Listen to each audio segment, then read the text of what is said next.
자, 오늘은 호세아서 본문을 가지고 우리 고치며 사랑하리라 라고 하는 제목으로 하나님 말씀을 한번 듣도록 하겠습니다. 어느 시골 교회 인근에 한 가족이 단란하게 살고 있었습니다. 그러던 어느 날 그 집의 가장이 폐결핵 3기 판명을 받게 되었습니다. 폐결핵이라고 하는 병이 어떤 병인지 여러분 잘 아실 겁니다. 계속해서 기침을 하는데 일반 기침이 아니라 피를 토하는 그런 기침을 합니다. 본인 얼마나 힘들겠습니까? 본인도 힘들지만 그 옆에서 간호하는 주변 사람들 못지않게 힘들게 하는 병이 폐결핵입니다. 그래서 그런지 이 환자가 점점 시간이 갈수록 신경질적인 사람으로 바뀌어지게 됩니다. 아내가 그 옆에서 묵묵히 간호를 해줌에도 불구하고 고마워하는 대신에 점점 더 신경질을 내게 됩니다. 급기야 아내와 한바탕 크게 다투게 되었는데 그 이후로 아내는 아이들을 데리고 집을 나가버렸습니다. 그 환자 혼자 남게 되었죠. 이 사실을 교회에, 그 시골 교회의 여 전도사님이 알게 되었습니다. 이 남자 그 교회 다니는 성도 아닙니다. 그런데도 전도사님은 매일같이 음식을 준비하고 또 그 집에 방문해서 그 방 여기저기에 널브러져 있는 피 묻은 휴지 그걸 다 치워주는 겁니다. 근데 이 환자 고맙다라고 말을 해야 되는데 그렇게 말하지 않습니다. 불쌍한 사람 돕는 게 그렇게 기분 좋냐고 비아냥거립니다. 당신 예수 믿는답시고 선한 일 좀 하는 것처럼 보이는데 언제까지 하는지 한번 두고 보자고 비아냥거리죠. 그 주변 마을 사람들이 그거 알고 이제 할 만큼 하셨다고 그만해도 된다고 말렸습니다. 그럼에도 불구하고 그 전도사님은 그가 그러면 그럴수록 더 그 집에 가서 그를 정성껏 섬겨줍니다. 하루는 이렇게 이불에도 피가 묻어 있는데 이불을 들추더니 그 밑에 넣어놓은 사과 하나를 꺼내서 전사님에게 주는 겁니다. 이렇게 말하죠.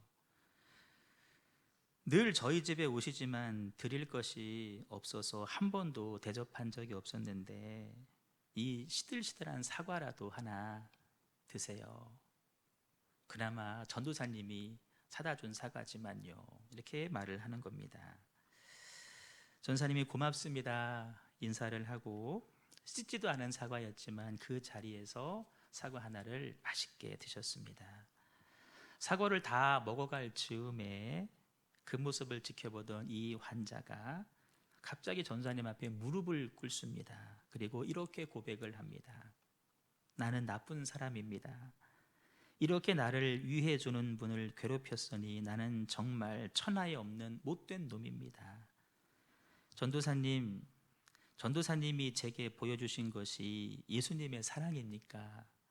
그렇다면 저도 그 예수님을 믿겠습니다.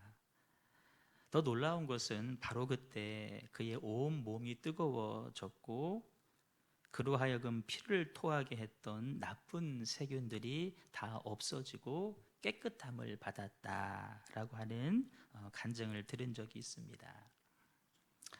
여러분, 한 인생을 바꾸는 힘이 어디서 나올까? 흔히 사람들 말합니다. 당근을 줘야 돼. 그리고 때로는 채찍도 같이 줘야 돼.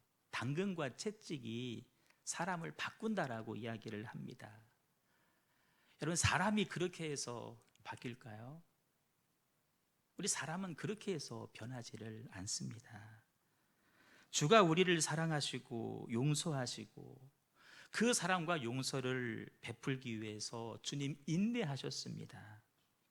그처럼 우리도 주님의 마음으로 사랑해주고 주님의 마음으로 용서해주고 그 사랑과 용서를 이루기 위해서 주님처럼 우리도 인내할 때 그 인생, 바뀔 것 같지 않던 인생 변하게 되고 달라지게 되고 새로워지게 될 줄로 믿습니다.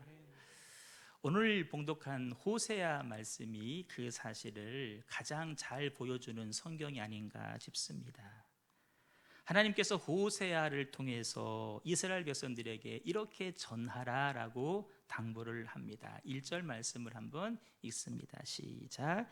이스라엘아, 내 하나님 여호와께 돌아오라. 내가 불의함으로 말미암아 엎드려 졌느니라. 자, 이 말씀만 보면 도대체 이스라엘이 무슨 죄를 졌는지 우리가 잘 못하지만 역사적인 배경을 가미해서 설명드리자면 이스라엘이 있고 그 아래쪽에 애굽이라고 하는 강대국이 있습니다. 이집트. 그런데 이 애굽이 이스라엘을 괴롭혔습니다. 이스라엘이 무서우니까, 두려우니까 하나님 앞에 도움을 구해야 되는데 그 위에 있는 나라 아수르에게 도움을 구했습니다. 아수르 형님, 저 애굽이 우리를 괴롭혀요. 당신들이 좀 막아주세요. 하나님 대신에 아수르를 의지를 했습니다. 이 말씀을 풀어보면 하나님보다 이웃나라 아수르를 더 의지하는 이 패역한 이스라엘아, 너희 패역함을 이제는 벗어버리고 여전히 너를 기다리시며 너를 용서하시며 지금도 너희를 사랑하시는 여호와 하나님 앞에 돌아와라 라고 하는 주님의 목소리입니다. 물론 이스라엘 끝까지 회개하지 않았습니다. 결국 하나님도 기다리다가 그들에게 채찍을 가하셨습니다. BC 722년 예수님 오시기 전 그들이 믿고 의지했던 아수르에 의해서 북이스라엘이 멸망해 버리고 말았습니다. 아이러니하죠? 자기들이 믿고 의지했던 도와주세요 그랬던 아수르에 도리어 이스라엘이 멸망을 해버립니다. 우리가 중요한 것 한 가지 알아야 됩니다. 지금 나의 힘이 되고 나의 의지가 되고 나의 도움이 될 것 같은 그 무엇, 내가 그것에 기대입니다. 내가 그것에 소망을 겁니다. 의지합니다. 그러나 그것이 당장에는 나를 지켜줄지 모르지만 도리어 내가 그것 때문에 넘어질 수가 있다는 것입니다. 그러나 그럼에도 불구하고 이스라엘 역사를 쭉 보면 하나님이 그들의 패역함으로 인해서 단번에 그들을 심판하지는 않으셨습니다.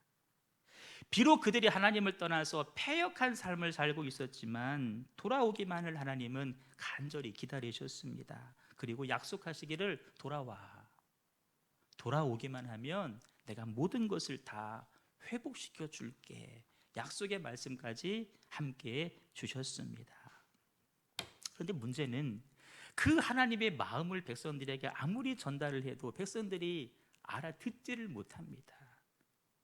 그 마음이 어떤 마음인지 백성들이 알지를 못해요. 그래서 하나님께서 호세아를 부르시고, 호세아야, 너는 아니?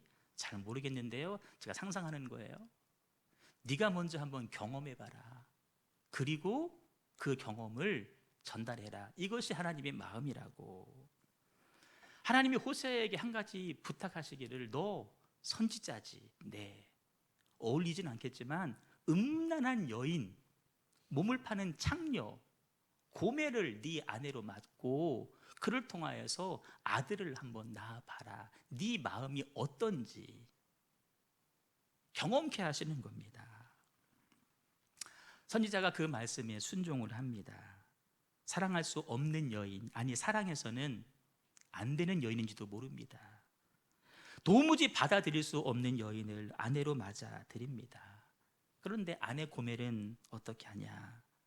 받은 은혜를 금방 잊어버립니다. 남편 배신하고 다시금 그가 있었던 창녀의 소굴로 도망가 버립니다. 하지만 호세아, 아유 갔네, 끝내지 않습니다. 다시금 그녀를 데려오기 위해서 길을 찾아 나섭니다. 빈손으로 가지 않습니다. 큰 대가를 치르고 그녀를 다시 데려오게 됩니다.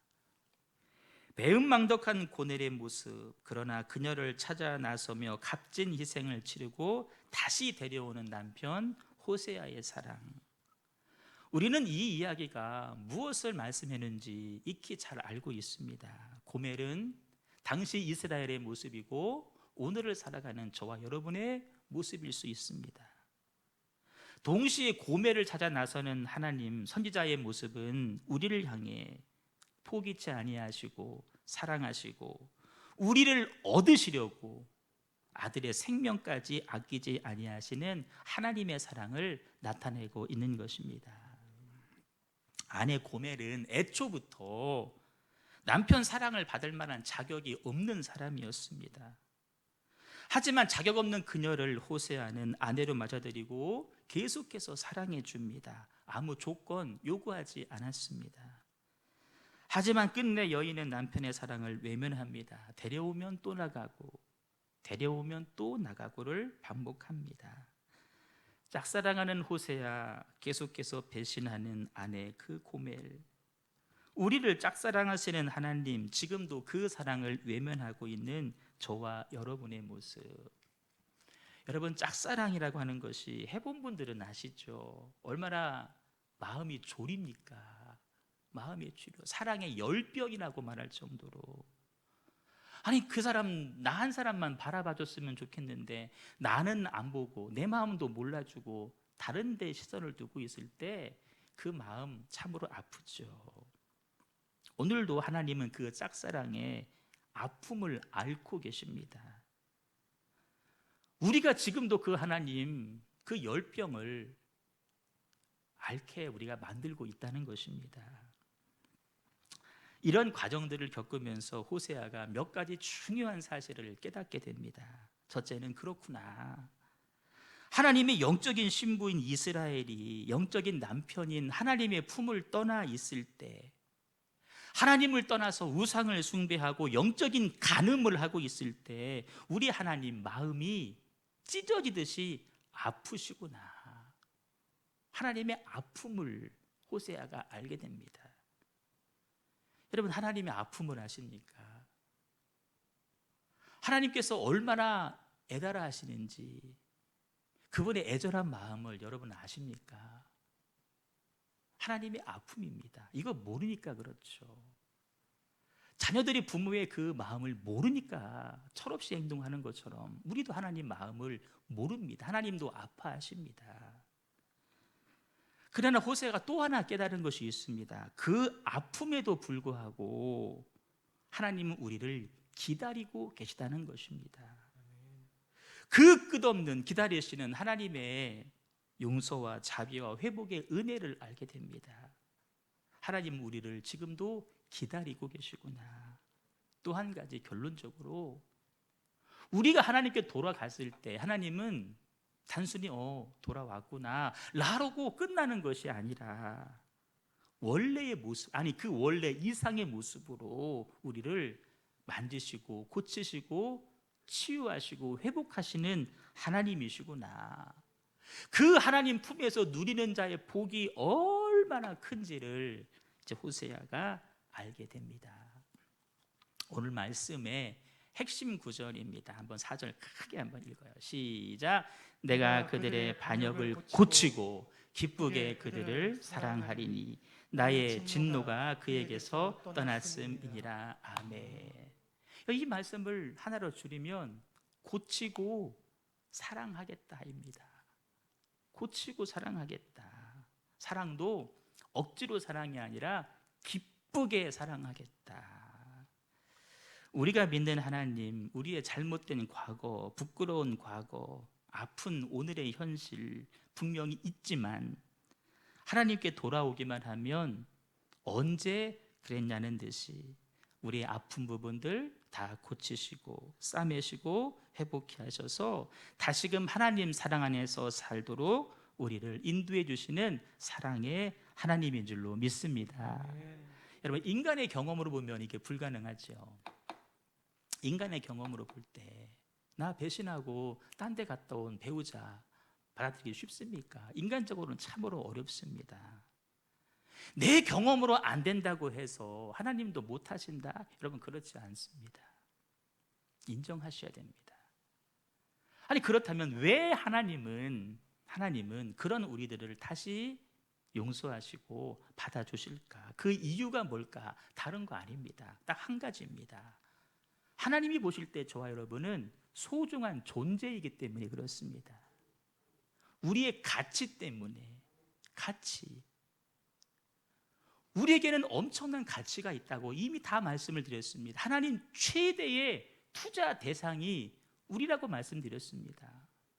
내가 투자해놓고 여러분 마음 안 쓰는 사람 하나도 없지 않습니까?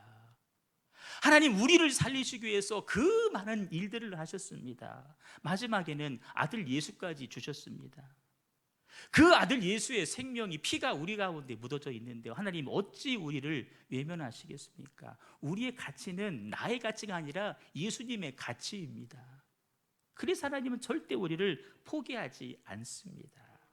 여러분, 지갑에 뭐 돈 10,000원짜리를 들었는데 돈 10,000원짜리 반쯤 찢어졌어요. 버립니까?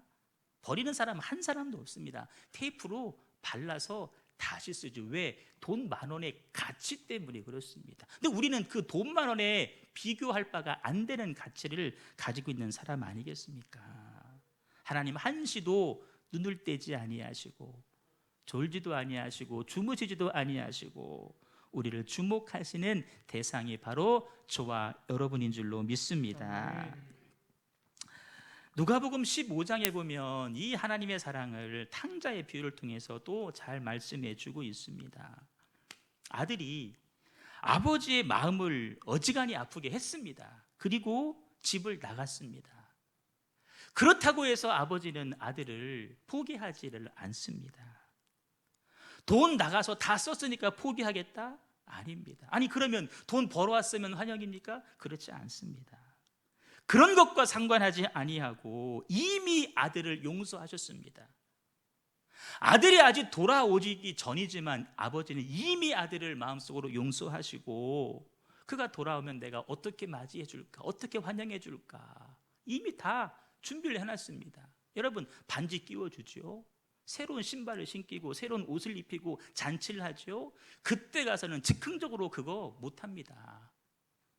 이미 아버지는 아들을 용서하시고 내가 돌아오면 이렇게 해줘야지 라고 아버지는 다 준비하고 아들을 기다리십니다. 선지자 호세아를 통해 주시는 내가 그들의 반역을 고치고 기쁘게 그들을 사랑하겠다, 이 말씀, 더 나아가서 아들을 환영하시는 탕자 아버지의 모습을 통해서 하나님의 어떠한 사랑을 우리가 알 수 있느냐, 포기치 아니하시고 기다리시는 하나님의 사랑입니다. 이미 용서하시고 기다리시는 하나님의 사랑입니다. 다시 주실 복과 은혜까지 이미 다 준비하고 기다리시는 하나님의 사랑임을 여러분 꼭 기억하시기를 바랍니다. 아버지는, 탕자 아버지는 그래요. 네가 집을 나가서 그 돈을 다 탕진하더라도 그 경험을 통해서 네가 새 사람 되어서 돌아만 와라. 그 재산을 다 허비하고서라도 그가 새 사람 되기를, 그래 돌아오기를 아버지는 기다리시는 것입니다. 내가 진정한 아들로만 거듭나기 위해서라면 나는 어떤 희생도 감수하지 않겠다. 우리 하나님이 어떤 하나님인지 아십니까? 구약에서 하나님 말씀을 꽤나 안 들었던 또 한 사람이 있습니다. 요나라고 하는 사람이 있죠. 누가 그럽니다. 요나, 나 요나, 그게 나. 아무 반응이 없네요. 요나. 하나님이 일로 가라. 아유, 절로 가고. 나중에는 하나님께서 요나에게 호박 넝쿨 하나 만들어 주십니다. 호박 넝쿨로 그 뜨거운 햇빛을 가립니다. 요나가 진짜 좋다, 그늘지니까 진짜 좋다, 거기서 만족함과 기쁨을 누립니다. 그런데 말씀 보니까 하나님 여호와께서 박넝쿨을 예비하사 요나를 가리겠으니, 주신 분도 하나님이십니다. 박넝쿨 주신 분 하나님이셔요. 근데 그거 가지고 요나가 엄청 기뻐하는 겁니다. 야, 엄청 좋아하네. 좋아할 걸 가지고 기뻐해야지. 하나님이 그 박넝쿨을 애벌레로 인해서 갉아먹게 하십니다. 무슨 말씀인지 아십니까? 주신 분도 하나님이신데 하나님이 그걸 거두가셨습니다. 요나야, 네가 진짜 기뻐할 대상은 그 박넝쿨 아니다. 그 박넝쿨 그 하루 있다가 사라지는 거예요. 너 그걸로 뭘 기뻐해? 네가 진짜 기뻐할 것은 나 여호와 하나님이야. 내 안에서 너는 기뻐해야 돼. 아멘.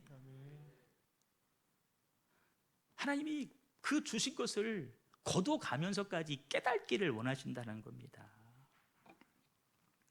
에덴 동산에서 아담과 하와가 선악과를 따먹었는데 모르는 사람은 하나님이 그래도 그렇지 왜 동산 밖으로 쫓겨내시냐고 화엄경을 세워 지키게 하면서 도랑까지 파서 못 건너오게 하시고, 이건 너무 잔인한 거 아닙니까? 여러분, 제가 언젠가 한번 설교를 할 겁니다. 그 문제 가지고. 결론은 쫓아내심이 하나님의 사랑입니다. 하나님이 다 주셨지만 더 이상 그것을 누리지 못하게 하고 동산 밖으로 쫓아내신 것이 하나님의 사랑의 또 다른 표현입니다. 왜? 거기 있으면 육은 실과 따먹으면서 잘 살지 모르지만 그 영은 죽기 때문입니다. 차라리 밖에 나가서 네 육신은 죽을지 모르지만 네 영혼이 살 수 있는 방법을 하나님이 주시는 겁니다. 너 그거 찾아서 그대로 해서 영혼만큼은 살아야 되지 않겠냐. 좀 어렵습니까? 쫓아내심이 하나님의 사랑입니다. 하나님은 우리가 죄 가운데 있어도 하나님의 영으로 우리를 도우십니다. 우리가 죄 가운데 있어도 성령께서 말할 수 없는 탄식으로 우리를 위하여 친히 간구하시느니라. 아멘. 죄 가운데 있어도 탄식하시면서 에이 몰라 안 볼래, 그것이 아니라 말할 수 없는 탄식으로 우리를 위해서 기도해주고 있다는 것이죠. 우리를 포기하지 않고 기다리시는 하나님 아버지의 사랑이 여기에 있습니다. 여러분, 지금 귓가에 우리 예배를 드리고 있지만 내 귓가에 그래 내가 하나님 앞에 돌아가야지 라는 소리가 들리는 분 복되신 분입니다. 내 심령에 울림 있는 사람, 그래 내가 하나님께 좀 더 가까이 가야지 돌아가야지 라고 하는 영혼의 울림이 있는 사람, 복된 사람이고 소망이 있는 사람입니다. 4절에 보시면 내가 그들의 반역을 고치고 기쁘게 사랑하리니 하나님이 직접 하시겠다라고 말씀을 하십니다. 하나님이 직접 하겠다. 여러분, 이 말씀 굉장히 중요한 말씀입니다. 내가 너희들의 반역을 고칠 거야 라고 하는 말 속에는 너희들이 갖고 있는 그 수많은 죄와 아픔, 상처, 가시, 찢어짐, 그거 내가 다 감당할게 라는 의미입니다. 내가 감당할게. 여러분, 하나님의 사랑은 그냥 이루어지는 것이 아닙니다. 우리들의 아픔이 하나님에게 옮겨져 가는 것입니다. 옮겨져 가는 거예요. 이 옮겨져 간다고 하는 것은 내가 이를 악물고 견디지 아니하면 도무지 이루어질 수 없는 일입니다. 누군가의 약점과 허물을 고쳐준다고 하는 것은 결코 여러분 쉬운 일 아닙니다. 많은 희생이 필요한데 고침받는 사람이 지불하는 것이 아니라 도리어 고쳐주는 사람이 그 희생을 감당해야 됩니다. 우리가 병원에 가면 나 감기예요, 돈 주고 주사 한 대 맞습니다. 고침받는 사람이 돈 지불하죠. 근데 반대입니다. 고쳐주시는 하나님이 우리의 모든 아픔들을 다 대신 끌어 안으시는 것입니다. 내 편에서 내가 너의 아픔을 끌어 안겠다. 여러분, 그 아픔이 보통 아픔인 줄 아십니까? 자녀를 기르다 보면 자녀들이 갖고 있는 모든 아픔들이 있죠. 그걸 부모들은 다 끌어 안습니다. 자녀의 고통이 부모에게 그대로 옮겨지는 것인데 부모는 그것을 아프지만 끌어안고 견디는 것입니다. 견디는 것, 인내하는 거죠. 마찬가지입니다. 성도들의 어떤 문제, 사람을 회복시키려고 조금 바꿔가려고 여러분 그 모든 아픔들 버티죠. 그게 다 어디라는 줄 아십니까? 고스란히 이 안으로 들어오는 것입니다. 그게 여러분 쉬운 일 같습니까? 결코 쉽지 않습니다. 어느 권사님이 그런 말 하시대요. 애들 같으면 귀엽기라도 하지. 귀엽지도 않다는 말 하시는 거 들었어요. 우리의 모든 인생의 아픔들 하나님이 고치시기 위해서 그걸 다 하나님이 다 끌어안으시는 거예요. 하나님 마음이 아프십니다. 하나님 마음에 안식이 사라지십니다. 사라지시죠. 탕자가 돌아와서 아버지에게 입을 맞추는 순간 아들의 죄의 허물 사라지는 것이 아닙니다. 아들에게 있던 것이 아버지에게 그대로 옮겨져 가는 것입니다. 아버지는 그걸 끌어안고 살아가는 것이죠. 대신에 그 아들은 아버지 품에서 자유와 평안을 누리는 겁니다. 회개하고 돌아오는 자를 하나님은 받아주시고 그를 회복시키시는데 어떠한 복을 주시느냐 말씀 한번 읽습니다. 시작. 내가 이스라엘에게 이슬과 같으리니 그가 백합화 같이 피겠고 레바논 백향목 같이 뿌리가 박힐 것이라. 그의 가지는 퍼지며 그의 아름다움은 감람나무와 같고 그의 향기는 레바논 백향목 같으리니. 이스라엘 내가 이슬과 같게 해주겠다. 여러분, 이스라엘은 비가 오지 않는 나라입니다. 아침에 내려주는 이슬로 농사를 짓고 받아서 먹고 사는 사람들입니다. 그 이슬 통해서 내가 너희들 다시 소생하게 해주겠다. 이슬처럼 해주겠다. 또 읽습니다. 시작. 그들은 곡식같이 풍성할 것이며 포도나무같이 꽃이 필 것이며 그 향기는 레바논의 포도주같이 되리라. 나는 푸른 잣나무 같으니 내가 나로 말미암아 열매를 얻으리라 하리라. 여러분, 이미 제가 다 설명했던 뭐 감람나무, 백향목 다 설교하지 않았습니까? 그 은혜를 다시 주겠다. 다시 주겠다. 탕자가 돌아왔을 때 아버지가 반지 끼워주고 옷 입혀주고 신발 신겨주고 그거와 이거와 다 동일한 내용들입니다. 근데 여러분, 이 복을 누리기 위해서 우리가 한 가지 해야 될 일이 있습니다. 하나님은 조건을 달지는 않지만 그러나 이것만큼은 하라라고 말씀을 하십니다. 2절 말씀 한번 있습니다. 시작. 너는 말씀을 가지고 여호와께로 돌아와서 아뢰기를 모든 불의를 제거하시고 선한 바를 받으소서. 우리가 수송아지를 대신하여 입술의 열매를 주게 드리리라. 말씀을 가지고 하나님께 돌아가야 되는 것입니다. 돌아가야 됩니다. 돌아가야 됩니다.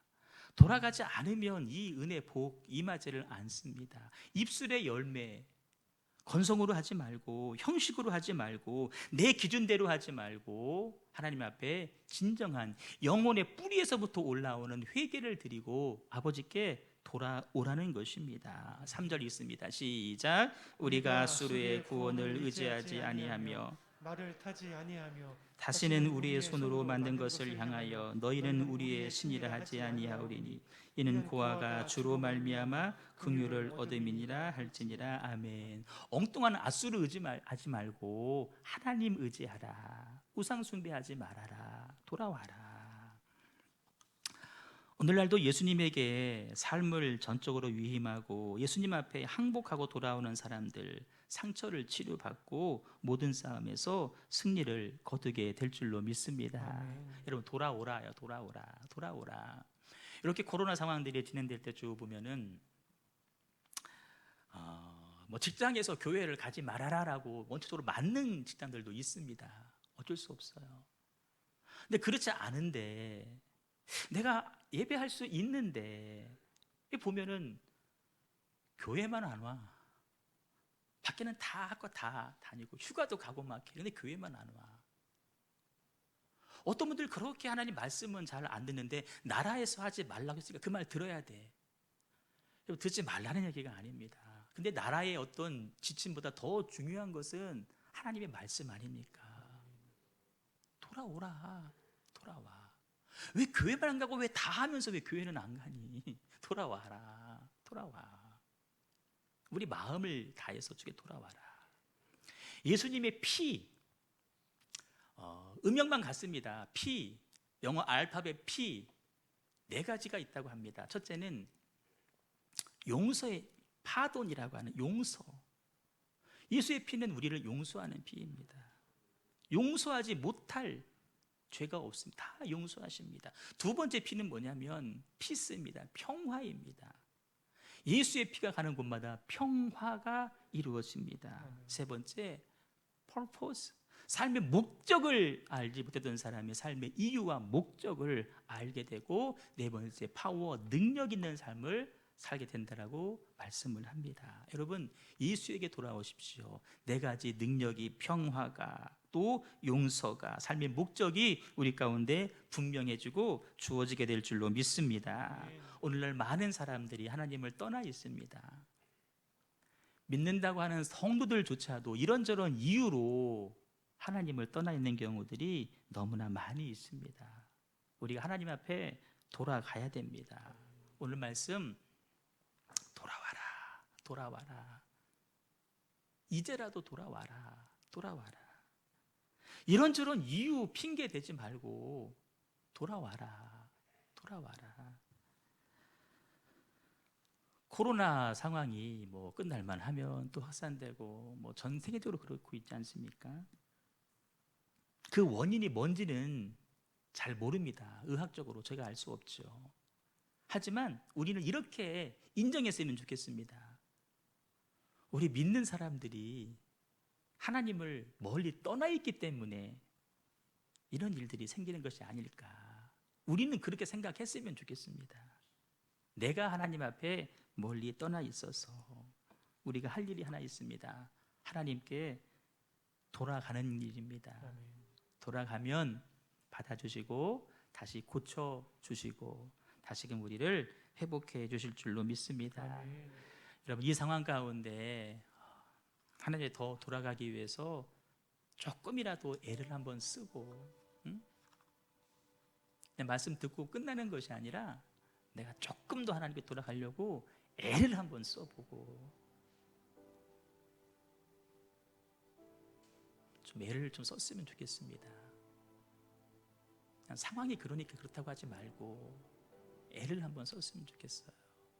어떤 애를 쓸 것인가, 그럼 기도하다가 하나님께서 각자에게 마음을 주실 것입니다. 자, 우리 찬송하도록 하겠습니다.